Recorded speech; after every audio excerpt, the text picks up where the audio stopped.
Hello, beautiful friends. Lori Montry here. The topic of this video is the role of the food police in your weight loss journey.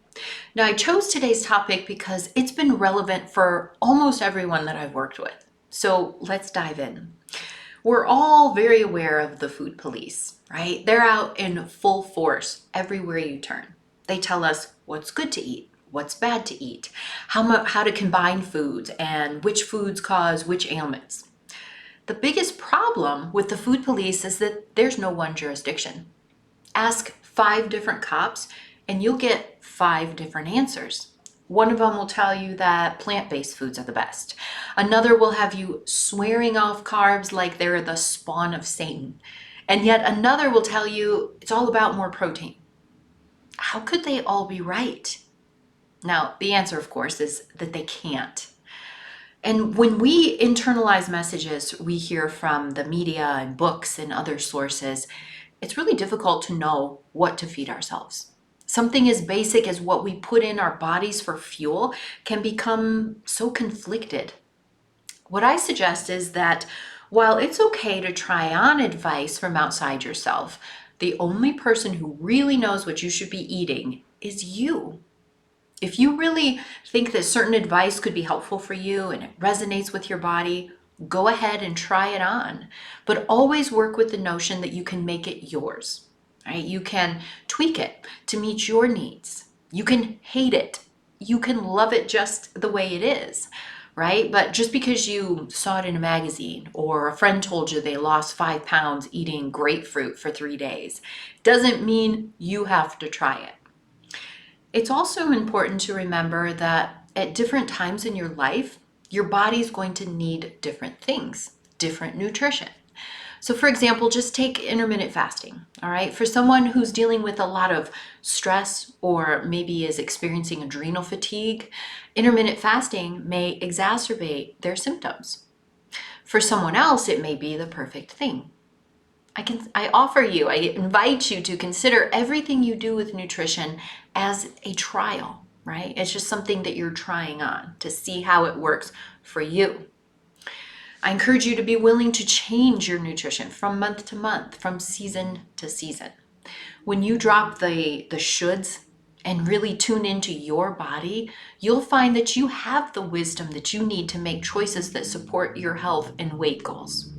Evaluating yourself on a daily basis for how well you avoided certain foods or ate in particular times or with certain restrictions is not the freedom that you're seeking. In fact, trying to adhere too tightly to the rules of the food police often fuels unwanted behaviors with food. I mean, think about that. Isn't this concept true for just about everything? Whatever is forbidden is more appealing. What we resist persists. So often my clients tell me that as soon as they truly gave themselves permission to eat pizza or ice cream or whatever it was, the desire to do so went away. Now, even though the idea of loosening your restrictions around food may sound really scary, it's actually something you can learn to do over time. And when you do, you will feel so free. You may feel that without your current restrictions in place, you'll go completely overboard at every opportunity and end up gaining additional weight. But I invite you to challenge that belief. Be open to understanding the role that restriction has played in your food struggles. Now, I just want to take a minute and note that I'm not saying that all guidelines with food and any of them that you choose to follow are bad or that they should all be avoided. It's fine to have some guidelines for yourself, as long as there's some flexibility. For example, I've worked with people whose bodies simply cannot handle dairy. It causes lots of inflammation for these particular people, and as long as they're eating it, they're not able to lose weight or feel their best. It is okay for them to find substitutes that work better for their body. Some people find that if they mostly limit carb-heavy foods to 1 serving a day, they can easily lose weight or maintain their weight. There's nothing wrong with following general guidelines, but my point is, whenever you adopt your lifestyle choices with food, you should do so based on or in collaboration with your body. So often we trust, someone else, or we force ourselves to try to follow rules because we think we're supposed to have these particular rules, or that only these rules will lead to weight loss for us. We don't even ask, do they serve me, body and soul? Those decisions may not fit us, and hell, sometimes they're not even effective. All of the nutrition guidance that I give people is always in an effort to help them determine what their body needs and what will be effective, because that's always an easier and more satisfying way to go about meeting your goals. So I want to leave you with a couple of questions for you to explore as a way to see how this topic relates to you in your life. So write these questions down and then take a little time over the next few days to reflect on your answers. And as you go about answering these questions, I want you to try to think about and get in connection with the most aligned version of yourself and how you would eat. When you have no weight struggle, when you don't emotionally overeat or binge eat, and you feel the way you want to, how do you eat then? Keep that in mind as you answer the following questions.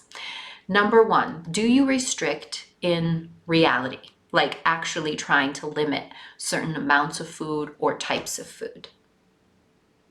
Number 2, do you restrict with your mindset, meaning you consider certain foods to be bad or consider yourself bad for indulging in them, whether or not you actually eat them or not? And number 3, when you restrict, what is the result? Would you say that the foods you restrict the most are the ones you end up turning to, or that the more you restrict, the more you end up eating? Play with these questions and start to notice where you may have a restrictive mindset. Next week, I'm going to offer a tool that can help you break free from food prison and start feeling more free with food. In the meantime, I invite you to sign up for my Freedom Channel, which is a website dedicated to a nourishing and free relationship with food and living a life of authenticity. The link is below in these notes, and when you sign up, you'll have free access to lots of resources, blogs, more videos, a free mini course on emotional eating, expert interviews with other coaches. So I hope you'll take advantage of that and work with these questions over the next few days, and look for the next video where I'll offer you a tool that you can really start to use and hopefully change your mindset when it comes to the food police.